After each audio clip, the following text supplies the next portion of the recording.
All right, welcome. So, swapping out instant gratification for delayed gratification.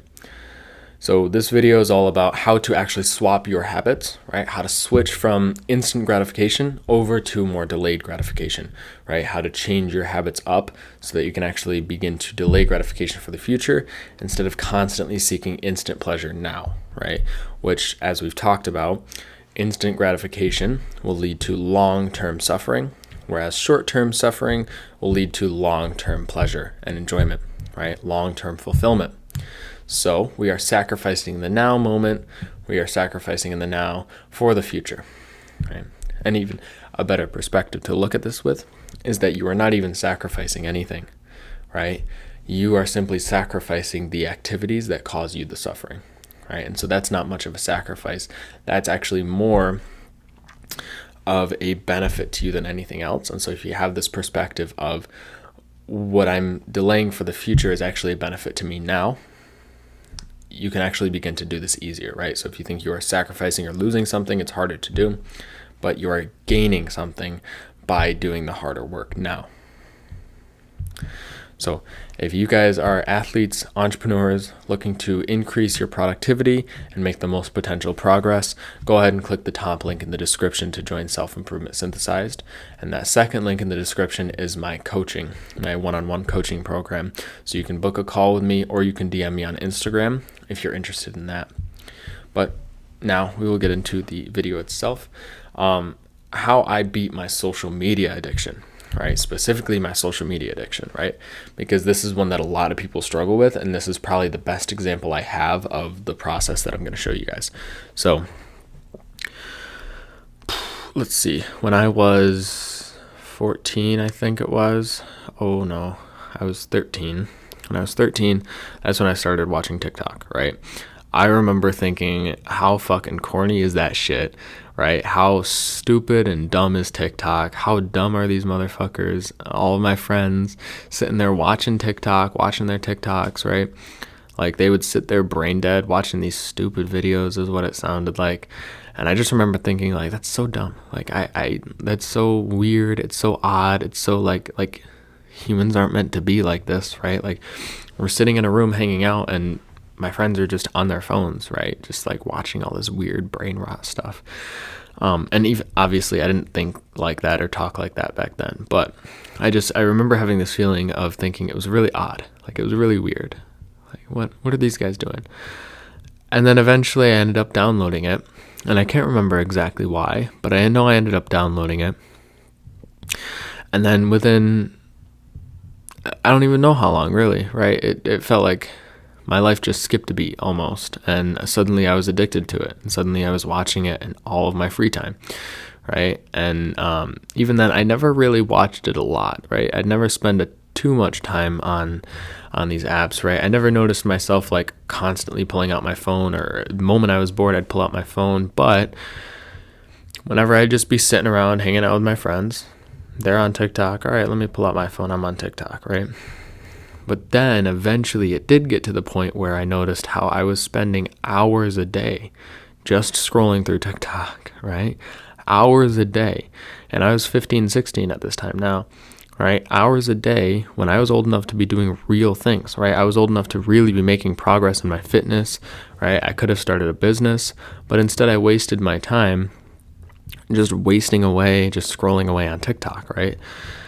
And so lucky me, I ended up on the side of TikTok that was self-improvement, business, fitness, right? And so, well, not really lucky me. It was just the things I thought about and the things I was interested in. So naturally, I ended up on that side of TikTok because the AI algorithms are great at what they do, right? And I ended up learning about dopamine. I ended up learning about productivity. I ended up learning about business and all of these things that other people were doing. Meanwhile, here I am scrolling away on TikTok, right? And so that created the internal desire to change, right? That created the internal desire to be like, all right, no, so there's more out there. There's better things out there that I can do. And so what I ended up doing, and almost naturally, I didn't do this consciously until a certain point, but almost naturally I began to no longer really watch TikTok, but I'd start watching the same content on YouTube, where it's longer videos, and I feel like I'm really learning a lot from these videos, right? These are very valuable pieces of content. These are like 10 to 20 minute videos just talking about self-improvement, talking about business, talking about fitness, and all of the different topics that I love. And so I ended up naturally switching over to educational content, and I ended up switching off of the short form content, right? And then eventually I had started to stumble across dopamine detoxing and how bad social media is. And without question, I started to delete all the apps. And like there was like Snapchat was one that I kept for a while. I don't have it anymore. I've completely deleted all social medias. I may or may not have Instagram on my phone right now because I download it every so often to use it. But then I always delete it when I'm done. And again, I only use it for work. I never scroll on Instagram. I just use it to check DMs and like upload content pieces if I need to. But I haven't even started uploading on Instagram. So I don't even have it on my phone, or I shouldn't have it on my phone. If it's on my phone, it's because I forgot about it.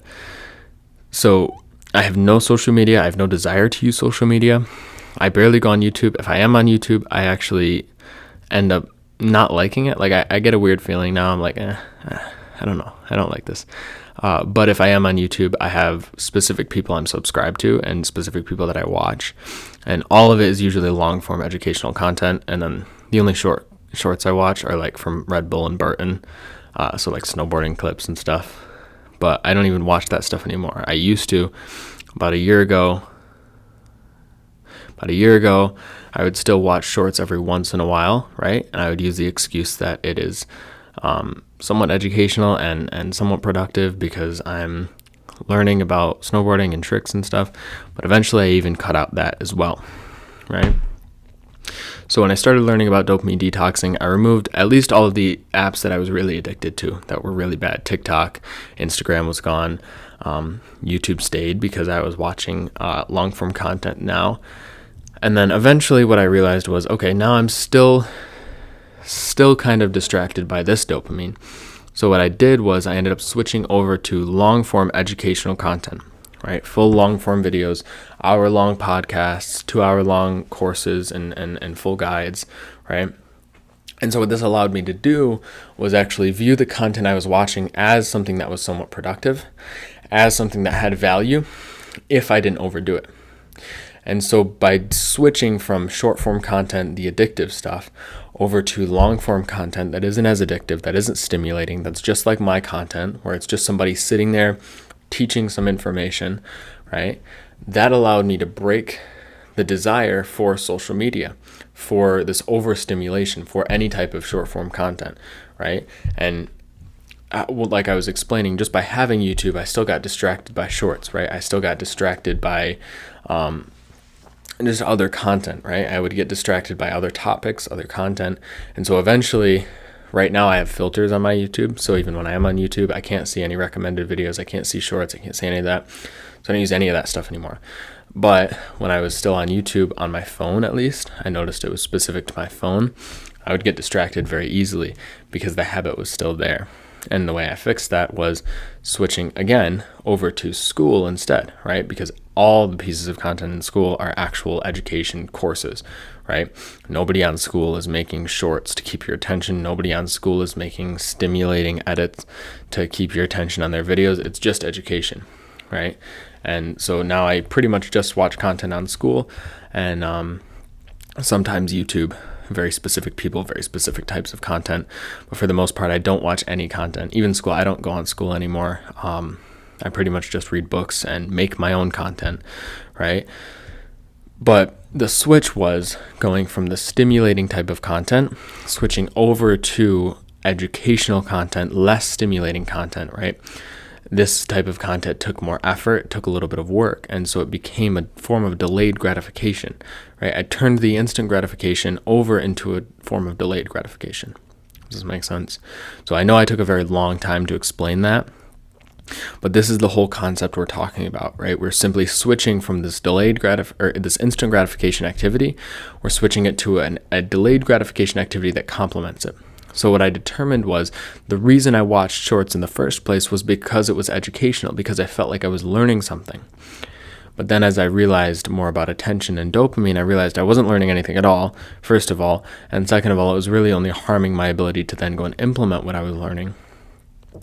So then I switched over. And because it was learning that I was after, I found an actual real form of learning, but it was delaying gratification, right? It was a little bit more boring to sit there and watch real educational content instead of all these stimulating shorts that I can just scroll past every time I get bored. But as a result, it allowed me to learn more. It allowed me to think more about all of these concepts that I'm talking to you about now.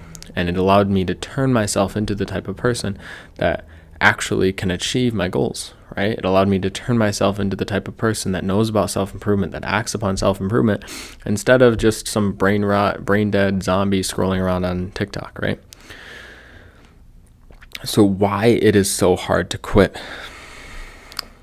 The reason it is so hard for you to quit is because you are addicted to the dopamine, right? You are addicted to receiving these spikes of dopamine, these increases in dopamine that are both drastic and unnatural, right? These are extremely unnatural. They're huge spikes in dopamine that allows you to basically reach a state that you can't reach naturally unless you do a lot of work, right? Unless you do a lot of work for a long period of time. And so this is the trick here, is you are receiving dopamine without putting in effort, without putting in work. And that's the trap. That's the trick. Because that lack of effort, that lack of needing to put in work makes it so that your brain becomes so attached to these things, so addicted to these things that it is almost impossible to quit. And then the other thing is the abyss. So when you have been in this state for long enough, which most of you probably have, if you are watching content on how to change from instant to delayed gratification, or for any of you who have been doing the activity for long enough to create some sort of deficit where it's hard to quit, this is called the abyss, or at least it's what I call the abyss, right? It is the state of when you remove the stimulation, right? Let's say you turned off this video right now and didn't turn on another one, right? So you actually pressed pause and closed your laptop or turned off your phone and didn't grab something else, right? And just sat there for a second. That feeling of pain, of almost being antsy, anxiety, right? It's an internal anxiety. That feeling is the abyss, right? That feeling is this state of being lost, right? This state of being stuck and trapped and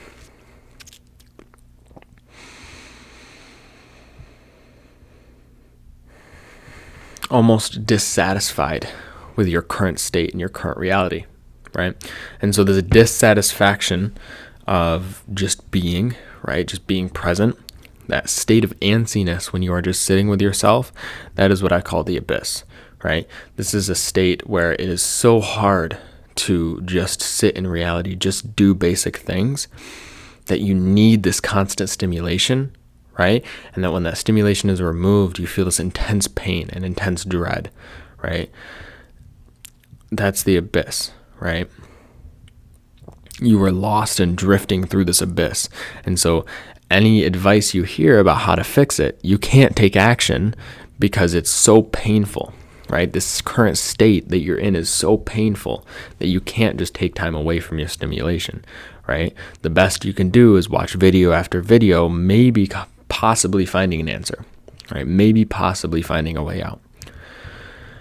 But the problem is that the only way out is to embrace this abyss, right? It is to embrace this state of dissatisfaction. And so how to actually replace bad habits? You have to find new and more interesting habits, right? More interesting activities, more enjoyable activities. And this is hard because in your current state, you won't enjoy things very much, right? Things are going to be uncomfortable and painful and almost overwhelming to a degree. But just find activities that you know you find fun and do them even though it's not fun right now, right? If you were an athlete before and now you've gotten addicted to all of these substances and now working out seems like a task, like an actual burden to you, well, go and work out, right? Go and exercise, right? Go and embrace that feeling of pain and discomfort. And what this will allow you to do is A, find other activities that are more enjoyable, that are more fun. But B, it will also allow you to then increase the amount of dopamine that you have by doing something more difficult, which we know delaying gratification. You have a lowering in dopamine for a second in the moment, but then afterwards, dopamine spikes back up above baseline, right? So just as dopamine goes below baseline when you spike it with the addictive habits, it will go slightly above baseline when you do the healthy habits, the harder, more difficult, productive habits, right? And so by finding something that is actually more enjoyable, that is actually more fun, you can find something that will allow you to remove yourself from the stimulation, from the addiction. And if you stay in that state for long enough, right? For me, one of those activities was basketball or soccer, I guess, but it wasn't so much soccer. It was basketball was the one that helped me break it. And then soccer came as a result because I was playing more sports. But basketball was a sport that I found easy. So it wasn't like a huge burden, but it was a sport that I found really, really fun, right? And because of that, I would spend like 2, maybe 3 hours a day after school just playing basketball, right? And this took me out of my normal state. It took me away from my normal flow, my normal routine of come home, crash out on the bed and watch TikTok for the rest of the night. It got me out of that routine long enough to heal my brain and to realize what I actually wanted to do with my time, which one of those things ended up being soccer, as I mentioned, right? But I was able to determine what I really wanted to be doing, what I really desired out of life, right? And I was only able to do this because I took time away from the overstimulation and I took time away from the addictions, right? And it took me a couple months, right? I'd play basketball every day for a couple months. And then eventually what happened was something shifted, right? Something changed. My desire to crash out, my desire to, and by crash out, I mean just like stop working, right? Like stop being active, stop thinking, stop doing things, and just like find some sort of numbing, like brain numbing activity, right? Instead of deciding to numb my brain, I actually found more pleasure putting in effort, putting in work, right? Trying to increase my skills, trying to become better, right? And this gave me a new desire and a new perspective on life, and that allowed me to fully break these habits, right? Because I was actually seeing who I wanted to be. I was seeing the potential that I had, and I wouldn't have been able to do this if I was still distracted. I was only able to do this because I removed myself from those activities and put myself into a more difficult activity, but one that I found really fun. And the enjoyment of it also gives you another alternative, right? Because eventually, once you've returned back to baseline dopamine, you have a new problem. Because the desire to go for the drug is actually more prominent because you have more dopamine, right? But that's only if you're focused on it. That's only if you're still thinking about it. That's only if you're still in that environment. And of course, eventually you'll be able to break that and you'll stop desiring that thing. But that first initial return of dopamine, so let's say you went out and worked out right now, that spike of dopamine would actually lead you to want to go back to the other habits, right? And so the other advantage of actually finding another activity fun is that you now have an alternative. Because all you seek is dopamine, so if you go and do the alternative, if you go and do the new fun activity you found, every time that you have that craving, eventually you will fully break it. And of course, there are other ways to do it and other things that you need to do in order to do it. But those new, more fun, more interesting activities actually give you a proper alternative, and that alternative allows you enough time to regulate yourself and heal your mind. And so another thing that needs to happen is you need to spend time healing your brain, right? And that's all I wrote was heal your brain, right? Because your brain is damaged, your reward system is damaged from all of the years or all of the months of all of these shitty activities, right? This instant gratification. And so we need to spend time healing our brain, right? We need proper hydration, we need proper sleep, we need proper nutrition, right? And we also need time, just time, right? Relaxing time to regulate and heal ourselves, right? Because what will happen is if you give yourself time away from those activities, your brain will naturally begin to heal and regulate itself. so that you can return back to a state of desire, of motivation, of actually feeling a sense of fulfillment in the pursuit itself. And so the next thing actually ties into this, which is pursuit of a goal that's meaningful, right? So working on something meaningful is another alternative. If you start working on something truly meaningful, something that is truly valuable to you, something that you truly view as purposeful, then that will actually allow you to forget about the old stimulating and addictive activities for two reasons. One, the work itself is something that will give you a new source of dopamine. But also, if you are working on something truly purposeful and truly meaningful, you will find purpose in that thing, which will make you want to completely cut out and completely remove the old, more stimulating, more addictive activities, right? And so this will give you a new meaning, a new reason to push through, a new why for quitting these old habits, right? And that why, you can think of it as a little bit of a power boost, right? Because that power boost will allow you to then see it in a different light, see it in a different perspective, and give you a bigger reason to change, right? A bigger reason to transform. And therefore, you will be more cutthroat when it comes to removing the things that need to be removed.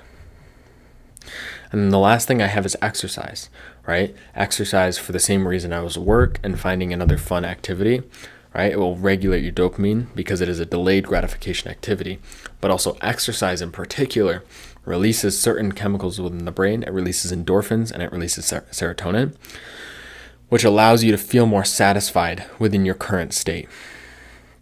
And that sense of satisfaction within your current state makes it easier to avoid all of these negative habits, right? All of these bad habits that you're accustomed to and that you're addicted to.